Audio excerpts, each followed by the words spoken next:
Barlow Creations. If you're new to my channel and you're stopping by for the first time, thank you for stopping by. Welcome to my channel. Stick around a while by clicking that red button for more crafting on a budget, more everything on a budget videos to come.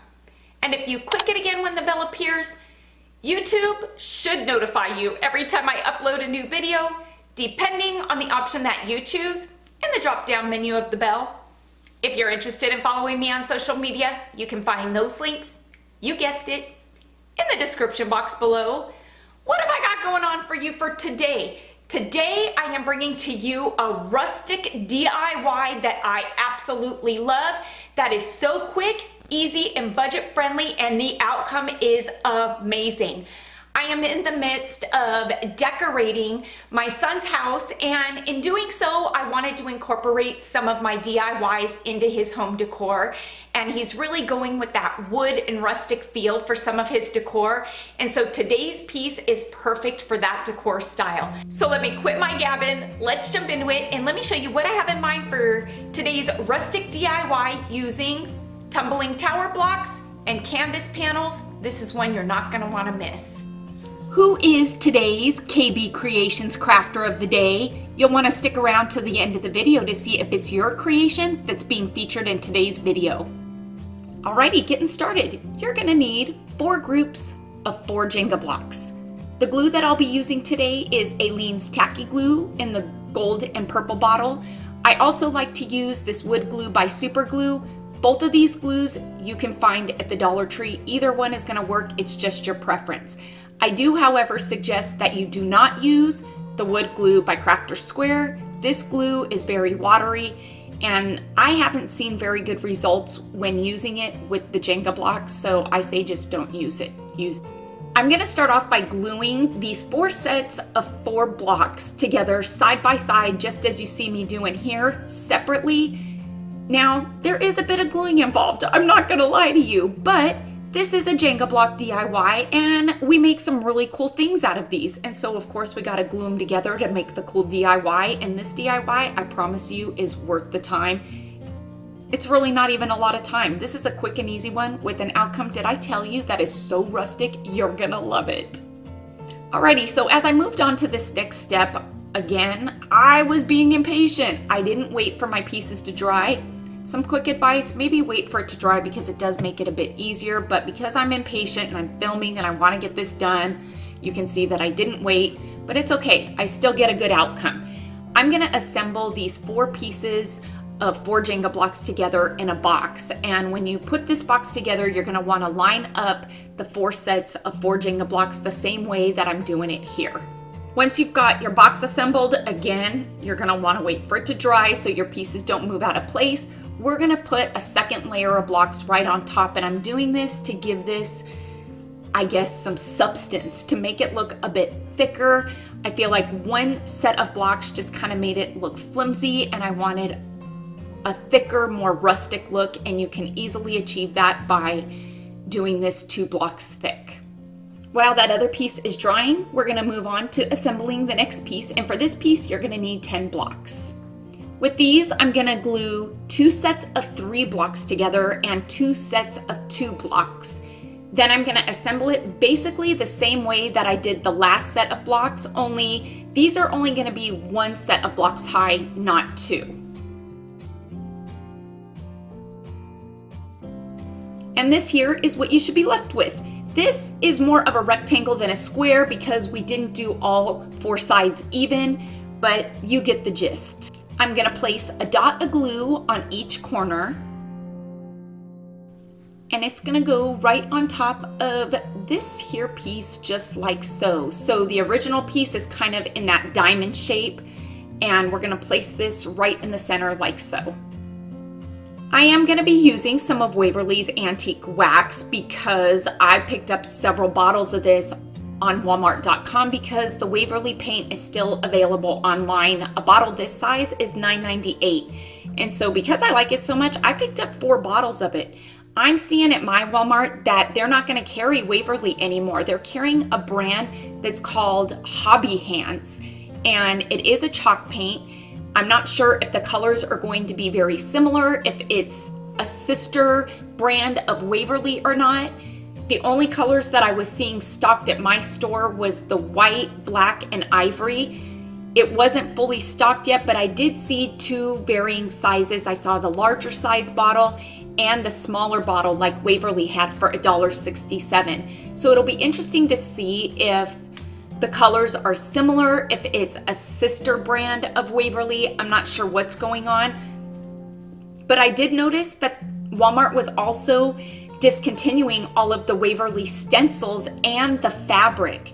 And so I wonder if they just kind of cut all ties, or is Waverly going out of business? I can't imagine that it would be, because it's such an amazing paint and fabric and art supply type company. But I've tried Googling it and I'm not seeing any results telling me what's going on. And so I'd like to know what's going on. Anyhow, I'm gonna go ahead and give this piece a nice coating of the antique wax. If you can't get your hands on this, a great alternative is liquid shoe polish, or just using a Minwax stain of your choice.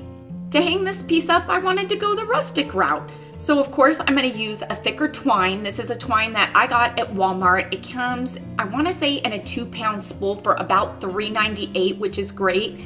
I felt like it would look better than doing several strands of twine. If you want to do that, you could do that too. But just by looping it through the top and tying a knot at the top, just like so, cutting off the excess, we have just made a really cool rustic hanger for our rustic wall decor piece. But we're not done. Moving on, I'm going to use some gift wrapping tissue paper. This is just a white tissue paper. Because it's wrinkled, I'm gonna take an iron on high heat and run over it just to kind of smooth it out. Now on this tissue paper, you're gonna find that there are two sides to it. There's kind of a shinier side, and then there's this dull matted side. We want the shiny side face down onto a piece of cardstock. You are going to need a piece of cardstock for this because you need a thicker, heavier, dutier type paper. And so again, with the shiny side face down, I'm gonna place my tissue paper on my cardstock and I'm gonna cut it just a bit smaller than the cardstock itself. For this next step, painter's tape is the way to go, and you can get this painter's tape, guess where? At the Dollar Tree for $1. We're gonna use this tape to hold our tissue paper onto the cardstock. Now when placing the tape, you want to place it as close to the edge of the tissue paper as you can, because the closer the better. Then you're going to take that excess tape and just fold it over the cardstock just like so, and this is just to hold the tissue paper in place. We can't run tissue paper through our printer, so we need to put it onto something solid like cardstock so it can run through the printer and we can print pictures on it. Once I've done both sides, I am along the top side, which is the side that is actually going to feed through the printer first, going to put a larger piece of tape because we don't want the paper to wrinkle, so you are going to want to do a strip the full length of the top part here. Now because I'm going the rustic route, I wanted to go with black and white Farmhouse Pictures, and I was able to get 2 pictures on one 8.5 by 11 sheet. These pictures measure out at 4 by 6. Now some of you may be saying, Kelly, where did you get these Farmhouse Pictures and how can I get them? Because they are so rustic and cool. I love them. By doing a simple Google image search. If you type in the words black and white rustic Farmhouse Pictures, this is what comes up. Amazing pictures. I'm going with the landscape because I want that longer picture. So I went ahead, right-clicked on them, saved them to my hard drive, and look here, I could print them up in the sizes of 4 by 6. I'm gonna go ahead and remove them off of the cardstock, and I'm gonna cut them off because I don't wanna risk ripping my tissue paper and it ripping the picture. So this is what I'm doing, see that?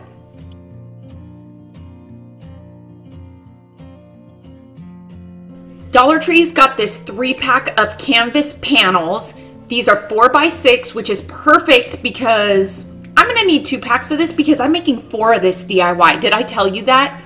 So inexpensive, and this is gonna be a wall decor piece that you're gonna love. I'm gonna give these canvas panels a good coating of Mod Podge.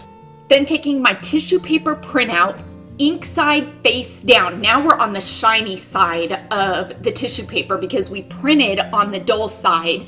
We're gonna place this face down onto the Mod Podge. Now I will tell you, no pressure. you only get one shot at putting this down, because if you go to lift up that tissue paper, the black ink or the colored ink is going to smear. But if you set it down in one shot, you're gonna not get any smearing going, and then you can just go ahead and run your finger over it, pressing it down onto that Mod Podge and the canvas panel. Don't worry if there's wrinkles in the tissue paper, because it's just gonna add to the rustic character of this DIY, and that's what we're going for. We're gonna go ahead and give this a second coat of Mod Podge, really adhering it onto this panel and sealing it. Now, like I said, I'm doing 4 of this DIY because I feel like doing a wall with 4 of these is really gonna take up some of that empty wall space that my son has so much of in his new house. And so again, I'm gonna take another one of those pictures, and you can see just how easy this is to apply to these canvas boards. Now, I will tell you that I should have probably told you this actually when I was doing it. When you print these pictures out, you should print them out mirrored image. So that way when you place it down the way I'm placing it, it will come back to its original form of the picture. If you don't, in a picture like this where there's no words or people, I guess it really doesn't matter. But I went ahead and mirror imaged my pictures before I printed them out.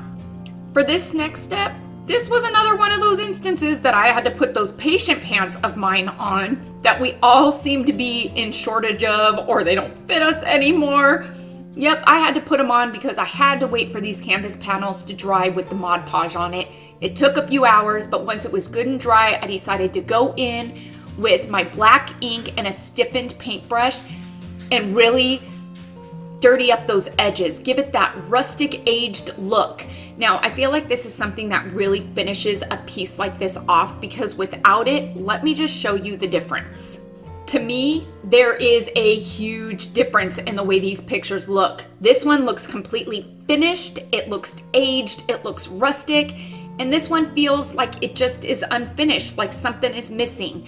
It could be just me, it's preference, but I'd finish off your edges with a bit of some distressing. Now I'm gonna take some hot glue, and right here on our wood pieces that we glued together, we distressed nicely with whatever color stain or paint that we wanted to use. I'm gonna go ahead and put that hot glue closer to the inside edge, and I'm gonna place my canvas panel right here on top. Look at that, and guess what? We're done. This was easy. To do 4 of them, it cost me under $5 to make. Look at how amazing this looks. Now let's go take a look at all 4 of them up on Ray's wall. You're gonna love this.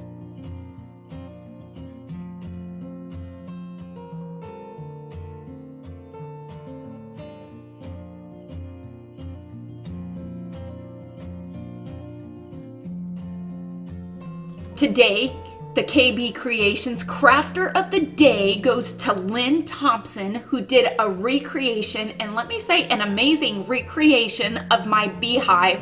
I am loving the 2 different tones of the decorative nautical rope. What an amazing twist and touch that you put on this DIY, Lynn. Thank you. It doesn't get any quicker or easier, and with an outcome like this, it is amazing. I love the rustic feel of this piece.